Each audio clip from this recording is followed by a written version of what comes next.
দেখি মামা কি করা যায়, হোটেল আল্লারে বইলা দেখি বাকি দেয় কি না। এই যে ভাই, একটু এদিকে আসেন। ভাই, আমাদের কাছে তো আপাতত টাকা নাই। আপনি এক কাজ করেন, আমাদের যে খাবারের বিলটা হয় এটা একটু বাকি রাখেন, আমরা কালকে দুপুরে এসে দিয়ে যাব। না ভাই, বাকি হবে না। হে ভাই, এটা আবার কেমন ব্যবহার? খাবার দিয়ে আবার খাবার নিয়ে যান। এই নেন, সৈন্যের আংটিটা দিলাম, এটা হলো আমার মায়ের স্মৃতি।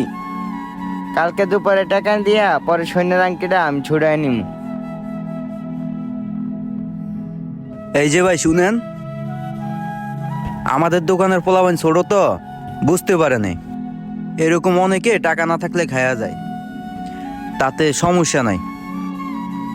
আপনি কালকে দিয়া যান টাকা, আপনার মায়ের আংটিটা নিয়ে যান ভাই।